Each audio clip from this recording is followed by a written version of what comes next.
Can't make up my mind. Are you sick of me? Or are you just dead inside? Don't walk away, Lily. A young boy spends a summer in the country and does a little growing up in Paradise, one of the new movies we're going to be reviewing this week on Siskel and Ebert. And we'll also have a special report from the Toronto Film Festival, which marks the kickoff of the autumn good movie season. I'm Roger Ebert of the Chicago Sun-Times. And I'm Gene Siskel of the Chicago Tribune. Our first film is called Paradise, the name of a small rural town where a couple's pain over losing a child is transformed by a summertime visit of another child, a shy, bright boy who is the son of the woman's girlfriend. Melanie Griffith and Don Johnson play the couple, and it takes a full 50 minutes on the screen in this drawn-out movie before they acknowledge their son's death. Meanwhile, they just fight over things like church attendance. Why are you buying this sanctimonious crap? Because it comforts me. Well, there's more to life than being comforted. Like what? Living. Later, Don Johnson, in the inevitable rage scene, gets drunk and tears into his wife, who can't seem to let go of their child's accidental death. It's been 2 years. You're not the only one who lost a child, Lily. So did I. Meanwhile, the visiting boy begins to work his magic, becoming a surrogate son to shrimp fisherman Don Johnson. He says to the couple what they can't say to each other. Ben thinks you're beautiful. And in a layered-on sidebar drama, the boy, nicely played by Elijah Wood, develops a friendship with a neighbor girl. I know I'm younger than you. But am I your best friend? Yeah. Yeah, you are. And it will turn out that she has family problems of her own. It's all laid on a little thick in Paradise. The situation of the story is, of course, poignant. Losing a child is one of the most cruel fates that anyone can suffer. But we're reviewing the movie, not the problem. And the script by Mary Agnes Donahue resorts to old standbys like the child's untouched room, and her direction is even weaker. She's constantly moving the camera in tracking shots, outdoors, indoors, so that you notice what the camera is doing and not the actors in the scene. I didn't like Paradise. I didn't like it either, and that was a shame because I felt that Thora Birch and Elijah Wood, the two young actors, were very good in this film and that their characters were strong. And if the movie had been told essentially about them, with all of the adult players having basically background roles, then we could have seen through their eyes these problems that, on the other hand, in this screenplay are all spelled out in enormous detail. Another thing I didn't like about the movie, every single time that any theme, subject, or prop was introduced, it had to pay off. When you see that tower, I would have bet you $100 what was going to happen on top of that tower, and it happened exactly the way I knew it would. And the music is really overscored. If the scene is really dramatic, you don't need this much music. And there's a missing scene here, too. Why not have the parents who've lost their child talk about the child? It's just like lost child, introduced, now we can run and tell our story. They don't show what went on there. Solution of problem without remembering problem. Yes. For that matter, you have at least one unfaithful parent too many, and we only have 2 kids in this film. And we have the marital problems up north, the marital problems down here, and then the girl comes on with a roller skater who, I mean, how many, the movie is just wall to wall with betraying parents. Can't somebody be normal? Okay, next movie. Our next movie is Livin Large, which begins as a terrific idea for a movie and then works hard and successfully to whittle it down to the level of a brainless sitcom. The movie stars Terrence T.C. Carson as a truck driver for a dry cleaners who dreams of being a TV anchorman someday. He's even taken classes at the local Ajax School of Broadcasting, and so he's ready to grab his big opportunity when a real newsman is gunned down in a hostage crisis, and the street kid picks up the microphone. And just moments ago, he shot and killed Charles Hempstead, the dopest anchorman on the dial. You're a personal hero of mine. For Christ's sake, Kate, he isn't even speaking English. We'll all miss him. The sniper didn't, but we will. Before long, though, success corrupts the new reporter who falls for the seductive strategies of the station's sexy weather reporter. Missy, what are you doing here? Anything you want, sexy Dexy. Sexy Dexy, my ass! I'm gonna kill her! The selling out process continues as the station's program director, played by Blanche Baker, tries to get her new star to look more like a TV news clone.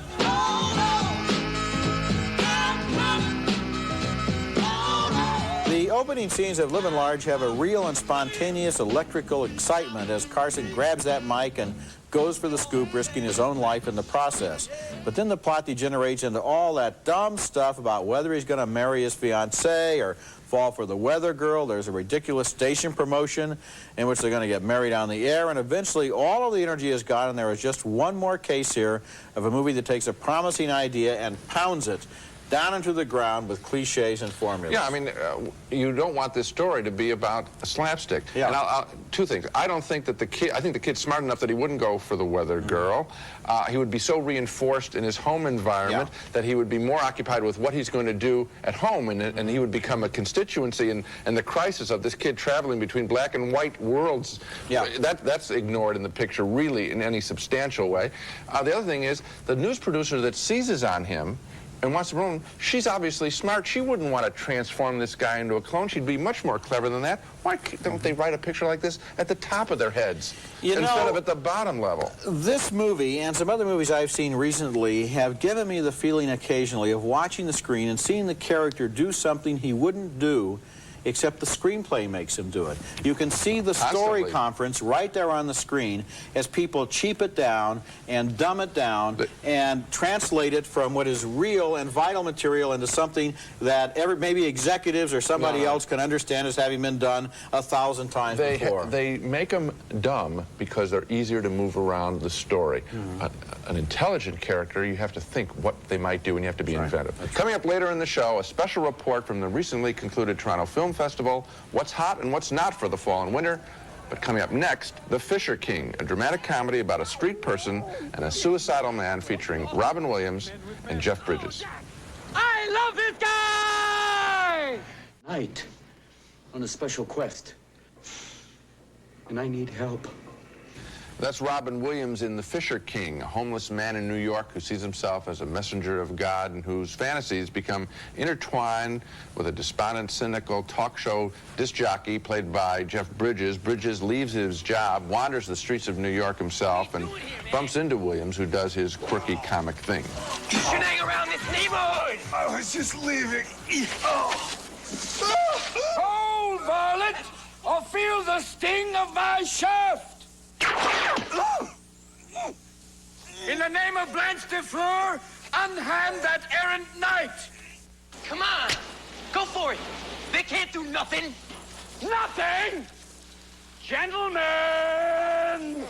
I like New York in June. While Williams charms Bridges, Bridges tries to help Williams meet the girl of his dreams, that he's too shy to confront himself. Oh, she loves dumplings. That's the Wednesday ritual. Oh, it's so sweet. Oh, she does that every time. We've seen a lot of these same moves from Robin Williams before. Now, when Jeff Bridges does find his way home, his girlfriend, Mercedes Rule, is upset he's been spending too much time with a guy she assumes is a lunatic. All right, I'm sorry. I feel indebted to the guy, okay? All of the relationships improve as the film progresses, of course, and in a needlessly tacked-on sequence, Williams and Bridges join forces to capture from a fortress-like home a goblet that Williams is convinced is the Holy Grail. There is no Holy Grail. Jack, ye of little faith. Jack, there has to be a grail. What were the Crusades? A Pope's publicity stunt? By now, I think Robin Williams is more effective on screen when he's quiet than when he's spritzing comedy. The relationship between Bridges and his girlfriend isn't that appealing, and that final caper really gilds the lily in this picture. I would have liked this film a whole lot more if director Terry Gilliam, one of our most ambitious filmmakers, had dialed down a bit, dialed down his own reach a bit, and told a story with fewer fantasy characters, fewer fantasy sequences of knights on horseback running through the streets of New York, and more scenes of tenderness and heart. There's a lot to like and dislike in The Fisher King.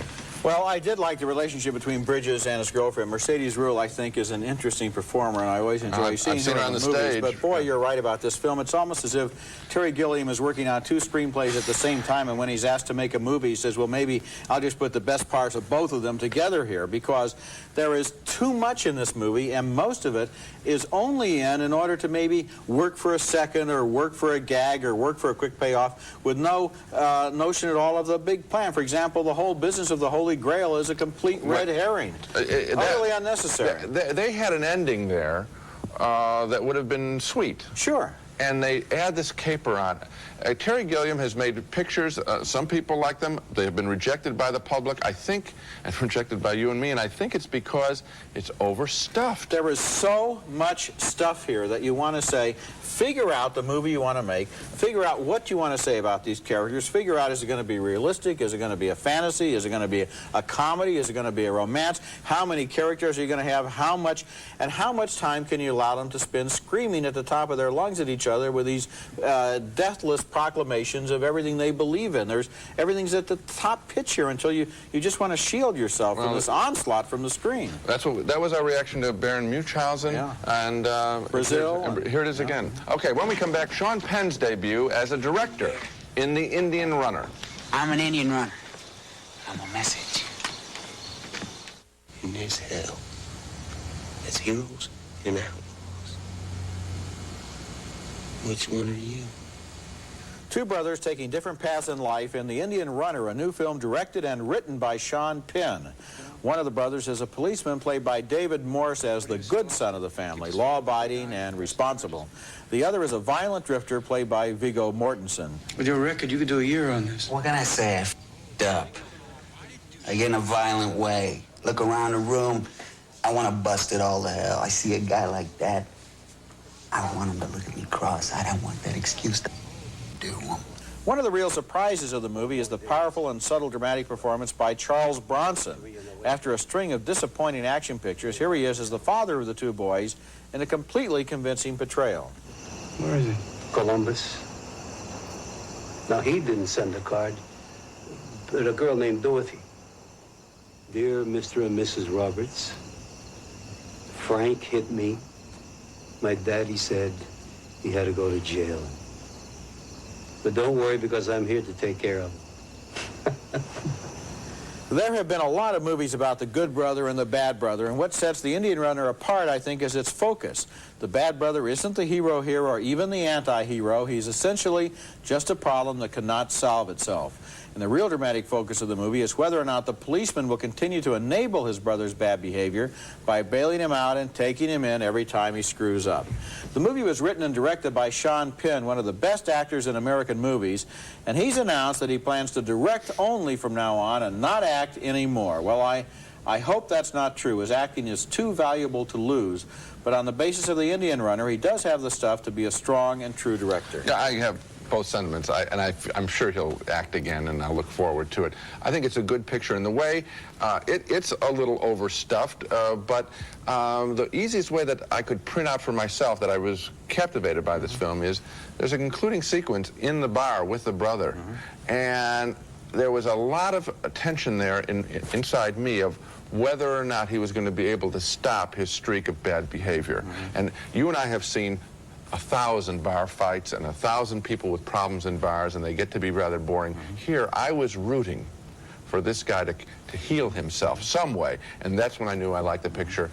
And you can view this as two sides of one personality, a caring part of yourself and a part that gets into trouble and can't control it. And so it's a fascinating study. I'm sure people are going to read this as two sides of Sean Penn's life, and I think it's really a good picture. Maybe it is two parts of Sean Penn's life. I don't know, but what he does here in the screenplay is something that a lot of much more experienced screenwriters wouldn't do. He doesn't make the bad brother into the James Dean rebel. He doesn't make the good brother into the savior. He says, the movie is not about the brothers, the movie is about the problem.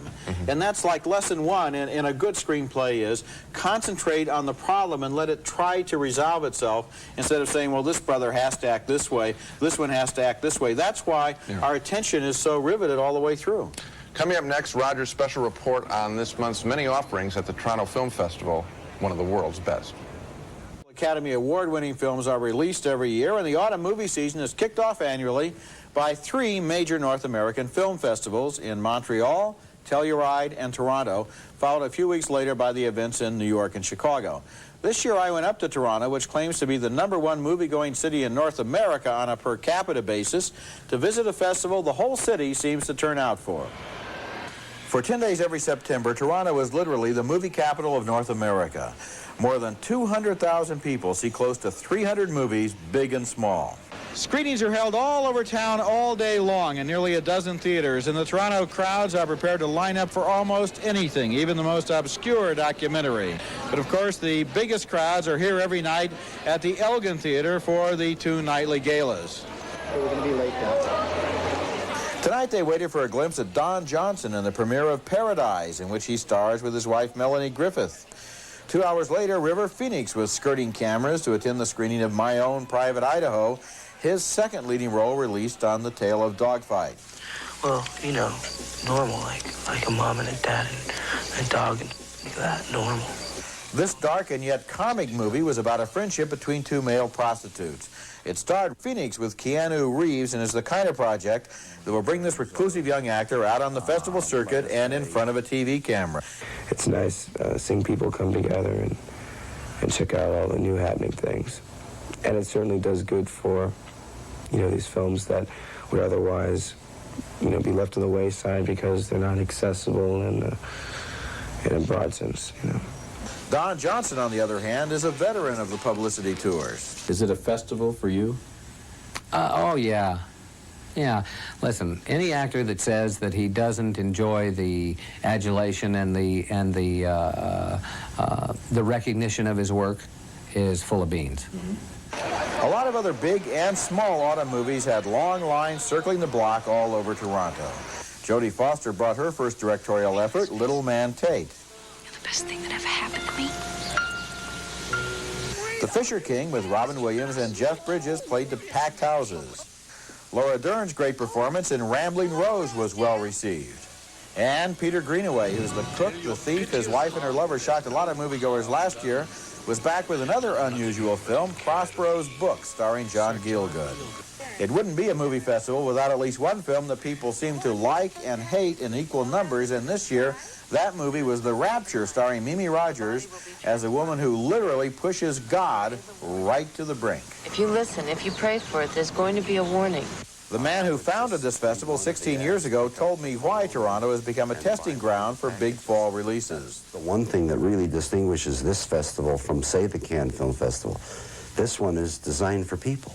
This one is designed for the people that come and watch films, people who love films. And because Toronto draws all the heavy hitters from Hollywood, it's become a great place to launch small movies whose creators don't know exactly what to expect. Janice Lumman and Adrian Mitchell are the co-producers and directors of Talk 16, a documentary that had festival audiences standing up and cheering. It follows 5 very different teenagers through one of the hardest years of any girl's life, the 16th year. If I'm attracted to someone sexually, I'll let them know. The women who made Talk 16 at first just hoped it would be able to play at the festival. But now they've sold the Canadian rights and they're negotiating with a couple of companies who want to distribute the film in America. We weren't expecting people coming up and saying, hey, we love your film and we want to buy it, we're interested in it, and we love the girls, you know, what are their phone numbers? It's been amazing. Documentaries don't often make very much money at the box office, but I think Talk 16 could be this year's Roger and Me. Coming up next, our video pick of the week, a film that Roger and I disagreed about mightily when it was released in theaters earlier this year. The release of The Doors gives me one more chance to recommend Oliver Stone's film about the 60s musical group and its magnetic leader, Jim Morrison. Val Kilmer gives a mesmerizing performance as Morrison, who viewed himself as infused with an Indian spirit as he led a tribal rebellion against complacency in the Vietnam-era America.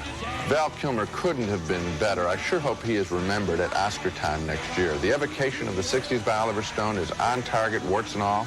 You know, I think sometimes people stay away from a picture like this in theaters because they're afraid they're going to have to deal with the rowdy rock music crowd. Well, The Doors is available now on tape and disc, and you don't need a metal detector in your own home to watch it, which I strongly recommend you do. Now let's recap the movies we reviewed on this show. 2 thumbs down for Paradise, a TV problem of the week style picture with Don Johnson and Melanie Griffith mourning the loss of a child.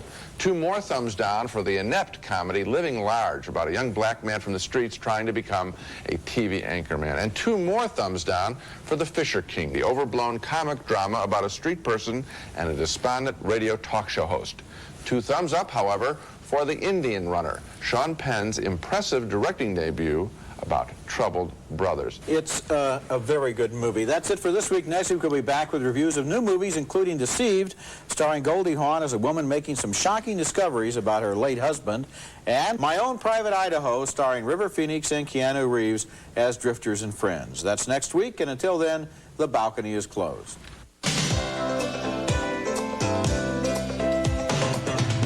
New exciting Major League Baseball raisins from All-American Raisins. Check out your local team, the healthy pro sport snack for all occasions.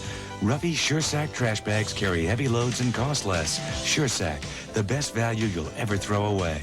For that special time in your child's life, bring home Walt Disney's cartoon classics, Disney videos for your child's magic years. Presenting now by Armatron, stunning fashion-forward designs that combine the very latest upscale styling with a superb quality long associated with Armatron.